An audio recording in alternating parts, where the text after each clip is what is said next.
മാധവേട്ട,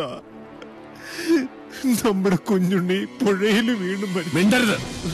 അതവിടെ ഇറക്കി വെക്കുക. മൃതശരീരമാണെങ്കിലും അതിനുണ്ടൊരു മാന്യത. നിന്നെയൊക്കെ കൈതൊട്ടത് അശുദ്ധമാക്കിയാൽ അവൻ സഹിക്കില്ല, പൊറുക്കില്ല. അവനോട് വെക്കുതാഴെ. അനന്ത,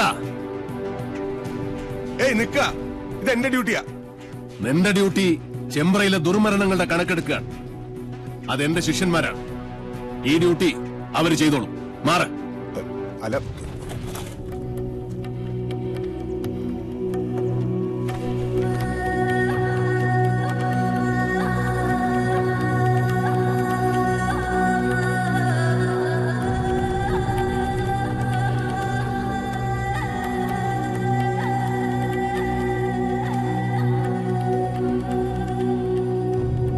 മാധവേട്ട, സത്യമായിട്ടും കുഞ്ഞുണ്ണിയെ കൊന്നത് സാവിത്രിയ.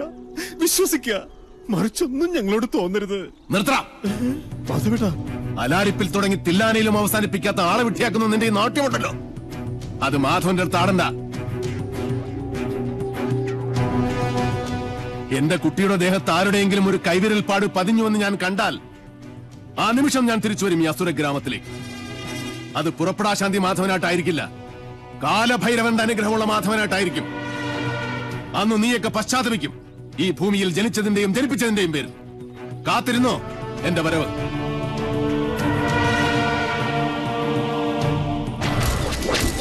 വിടില്ല ഒന്നിനെയും ഞാൻ.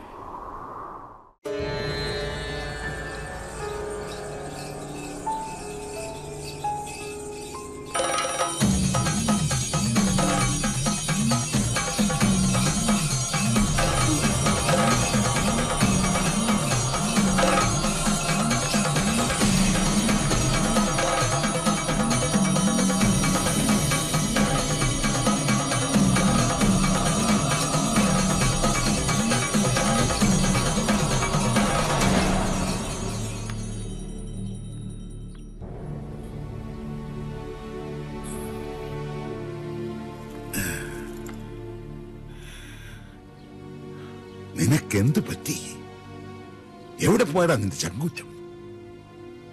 ഇനി മണിയങ്കോട്ട് വീരൻ ആരാണെന്ന് ചോദിച്ചാല് അച്ഛൻ മാത്രമല്ല, ചെമ്പറ മുഴുവൻ പറയും എന്റെ ഗിരീശനാണെന്ന്. ആ നിനക്ക് രക്തം കണ്ട പനിക്ക്. ഓ അച്ഛൻ, ഞാൻ പറയുന്നൊന്ന് വിശ്വസിക്കുക. ഞാനല്ല കുഞ്ഞുണ്ണിയെ കുളത്തിലേക്ക് ചവിട്ടി വീഴ്ത്തിയത്. പിന്നെ എനിക്ക് സാധിച്ചില്ല. മണിയങ്കോട്ട് സാവിത്രിക്ക് ഇരയാകാനായിരുന്നു അവന്റെ വിധി. സാവിത്രി? അതെ, കുഞ്ഞുണ്ണി കുളം കാണാൻ പോയപ്പോ ഞാൻ അവിടെ ഒറ്റയ്ക്കായി. അപ്പോ ഞാൻ കേട്ടു മുത്തുപൊഴിയുന്ന പൊട്ടിച്ചിരി, താനേ ആടുന്ന ആട്ടുകട്ടിൽ പാലപ്പൂവിന്റെ മണം, ഇടനാഴിയിൽ എവിടെയോ ചെമ്പട്ടണിഞ്ഞൊരു സ്ത്രീരൂപം.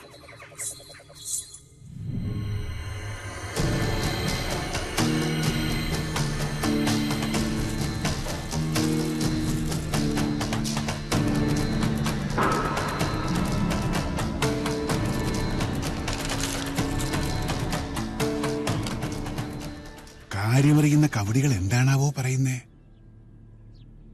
മരിച്ച കുഞ്ഞുണ്ണി ജീവിച്ചിരുന്ന കുഞ്ഞുണ്ണിയേക്കാൾ അപകടകാരിയാണ്. ചതിച്ചോ എന്റെ ദേവി? കുഞ്ഞുണ്ണി നെല്ലൂർ മനയിലോ? ഇത് തന്നെയാ ഞാൻ പറഞ്ഞത്. നെല്ലൂർ മന പൊളിച്ചു കളയുക. ഭൂമിക്ക് മുകളിൽ ഇനി ആ നരകം വേണ്ടെന്നേ. ഭൂമി മാത്രമായിട്ട് വാങ്ങാൻ ആളുകളുണ്ട്. ഇയാളാണോ ഭൂമി വാങ്ങാൻ വന്ന വ്യാപാരി? ആ അതെ അച്ഛാ, ഇതാ രാജീവൻ. പാതയ്ക്കരയില്ലത്തെയാ. ഇപ്പൊ ഇതാ ബിസിനസ്. നമ്മുടെ ഗൗരിക്ക് കൊള്ളാം.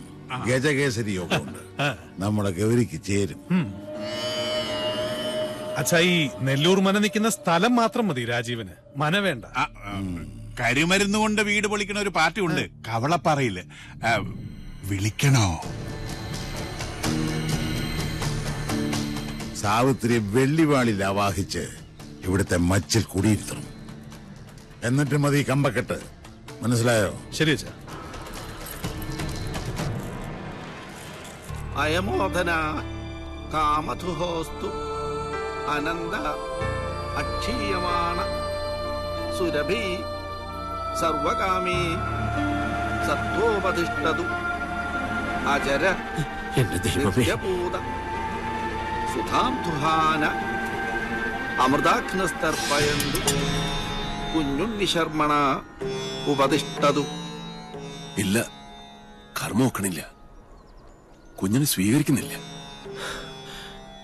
കണ്ടില്ലേ പവിത്രം അഴിഞ്ഞു വീണത്? പൂണൂല് വലത്തോട്ടിടാനും മറന്നിരിക്കണോ? ഒക്കെ കാണുന്നത് ദുർനിമിത്തങ്ങളാണ്.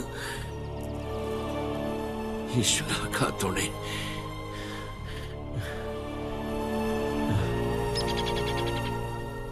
കണ്ടു നിൽക്കാൻ പറ്റണില്ല. ചെയ്യുന്ന കർമ്മങ്ങളും ചൊല്ലുന്ന മന്ത്രങ്ങളും കുട്ടനെ പിഴയ്ക്കണു. ചോറൂട്ടിയ കൈകൊണ്ട് തന്നെ ഇപ്പോ ഇതൊക്കെ കാണാൻ എന്ത് പാപമാണ് ഞാൻ ചെയ്തത്? പ്രതികാരം ചെയ്യിച്ചിട്ടേ കുഞ്ഞുണ്ണി ഈ ഭൂമുഖത്തുനിന്ന് പോവും. മണിയങ്കോട്ട് സാവിത്രി ഇനി അനുഭവിക്കാൻ പോണേ. നോക്കിക്കോ.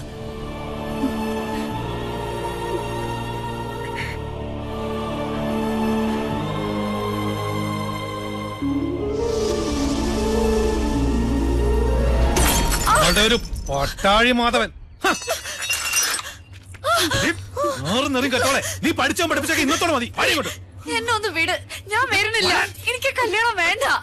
ഞങ്ങൾ അറിയാതെ എന്ന് മുതലാ നിനക്ക് ഈ മാധവൻ ഉണ്ടായത്?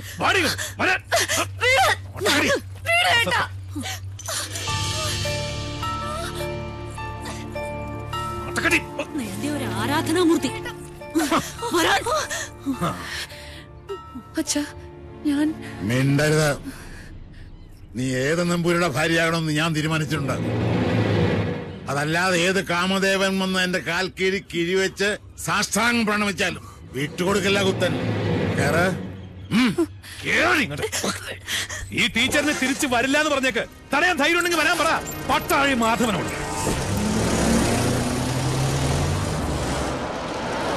Hello sir.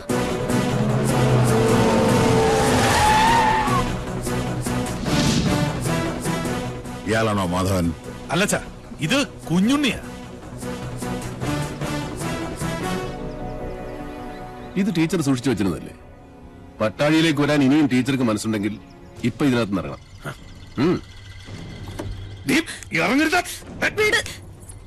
ധൈര്യമായിട്ട് വന്ന് കയറ്. കുഞ്ഞുണ്ണി കൊണ്ടുപോകും ടീച്ചറെ. ഒരുത്തനും നമ്മളെ തടയില്ല. നീ ഇവിടെ കൊണ്ടുപോകുന്ന കാണട്ടെ. ഈ കൂത്ത് നിന്റെ അമ്മയുടെ കൂത്തമ്പലത്തിൽ വെച്ചാ മതിട്ടോ മണിയൻകൊട്ട പോത്തെ.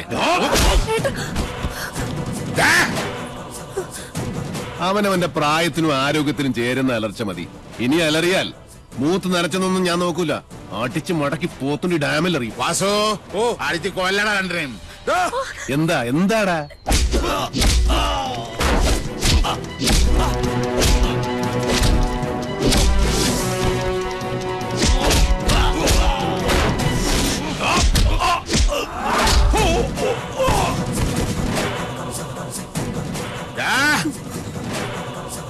ജനിപ്പിച്ച തന്തയെ മോള് തള്ളി പറയണമെങ്കിൽ ഒന്നുകിൽ അച്ഛൻ അച്ഛനല്ലാതാവണം, അല്ലെങ്കിൽ മോൾ അത്രയ്ക്ക് ദുഷ്ടയാവണം. ഇതിലേതാണെന്നുള്ളത് തെക്കോട്ട് തലവെക്കുന്നതിന് മുമ്പ് കാരണവർ ആലോചിച്ച് തീരുമാനിക്കും. രുദ്രാക്ഷം കഴുത്തിലല്ല, മനസ്സിലാണ് വേണ്ടത്. കേട്ടോ മണിയൻകോട്ട് രാവണം. ഒന്നുകിൽ ഇത് ഇവിടെ വെച്ച് അവസാനിപ്പിക്കണം, അല്ലെങ്കിൽ നമുക്ക് ഇവിടെ നിന്ന് തുടങ്ങാം. രണ്ടായാലും എനിക്ക് വിരോധമില്ല.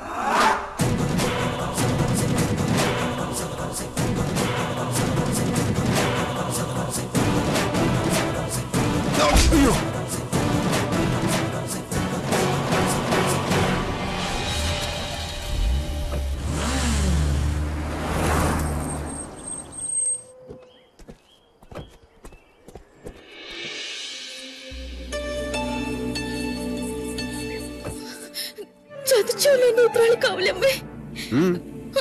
അതാരാ കുഞ്ഞുണ്ണിയുടെ കൂടെ?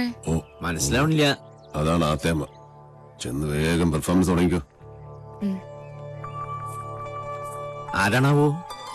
അമ്മേ. ഹായ്, എന്താ അത്? കുട്ടി ഏതാ? അമ്മ എന്നെ ശപിക്കരുത്. പാർവതി, ഈ കുട്ടി ഏതാ?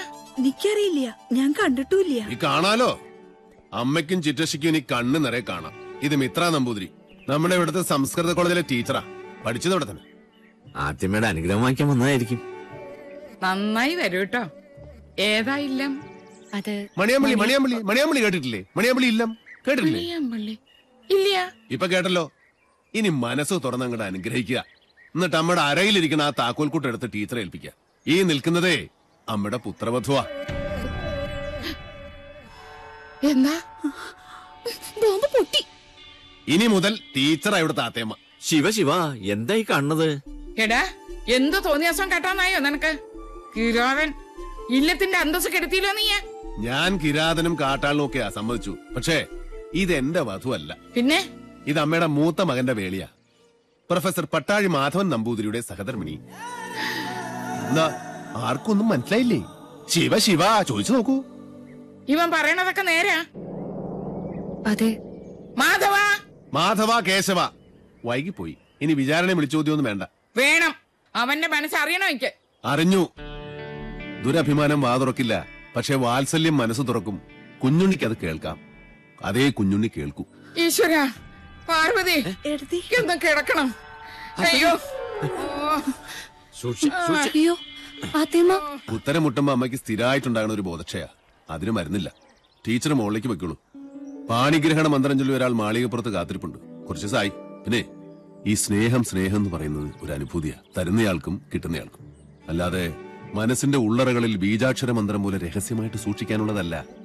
അനുജന്റെ ഉപദേശം ഞാനിക്കിഷ്ടാവില്ല. അതുകൊണ്ട് ടീച്ചറുടെ തലയുടെ മന്ത്രത്തിൽ ഇതോടെ ചേർത്തൊന്ന് ഓതി കൊടുത്തു നോക്ക്. ചിലപ്പോ ഗുണമുണ്ടാവും.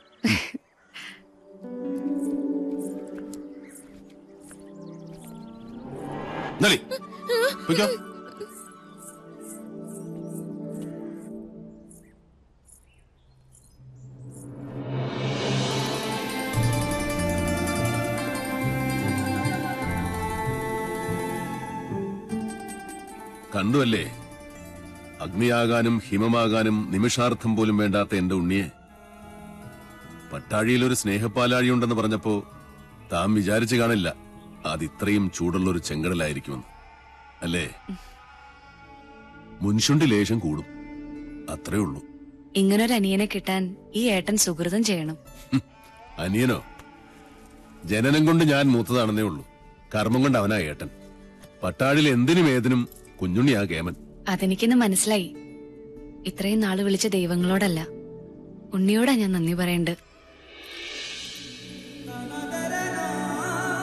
എന്താ ഇത്? ഗുരുവായൂരപ്പന്റെ ശ്രീകോവിലിനുള്ളിൽ വെച്ച് 41 ദിവസം പൂജിച്ചെടുത്ത പട്ടുതാലിയ. ഇനി ഇതിനൊരു അവകാശം ഉണ്ടല്ലോ.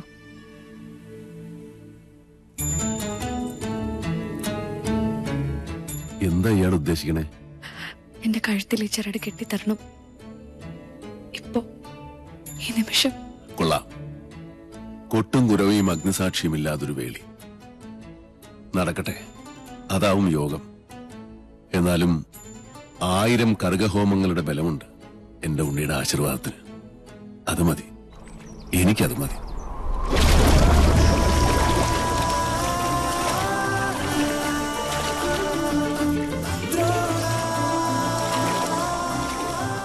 ചെമ്പറയിലേക്ക് പോവാൻ തന്നെ തീരുമാനിച്ചോ? ഈ യാത്ര ഞാനായിട്ടല്ല, ഈശ്വരൻ നിശ്ചയിച്ചതാണ്. മാധവൻ പോയിരിക്കും.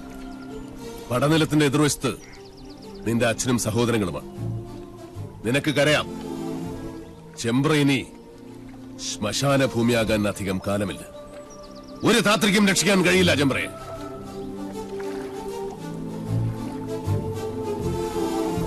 പോസ്റ്റ്മോർട്ടം റിപ്പോർട്ട് കിട്ടി. കുളത്തിൽ കിടന്ന് ശ്വാസം മുട്ടി മരിച്ചെന്നാണ് റിപ്പോർട്ട്. നെല്ലൂർ മന വിൽക്കാനൊരു നീക്കമുണ്ടെന്നറിഞ്ഞു. മന പൊളിച്ചു മാറ്റാനേ പ്ലാൻ. ഒരു ഗ്രഹം ഭൂമിക്ക് മുകളിൽ നിൽക്കണോ വേണ്ടോ എന്ന് തീരുമാനിക്കുന്നത് മനുഷ്യനല്ല. അതിന്റെ കണക്കും ഈശ്വരന്റെ കയ്യിലാണ്.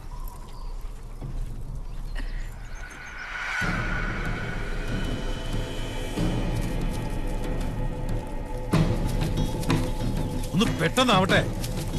നേരെ അങ്ങോട്ടിട്.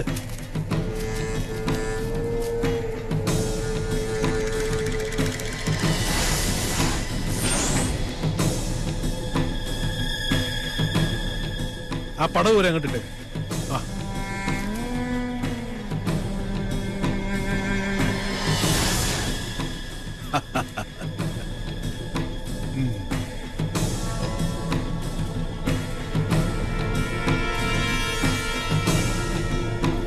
ഇതോടെ നശിക്കട്ടെ ചെമ്പ്രയുടെ ദുഷ്കീർത്തി, ദുശകുനം. നിന്ന് കത്തട്ടെ. ദാ അസ്ഥിവാരം വരെ ചാമ്പലാവണം.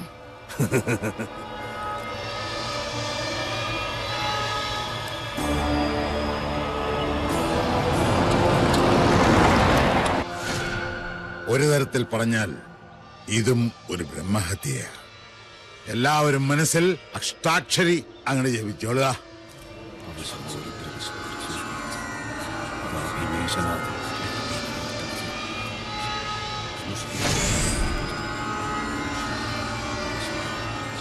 ഇനി ഒട്ടും അമാന്തം വേണ്ട, അതിനങ്ങിട്ട് അമർത്തുക.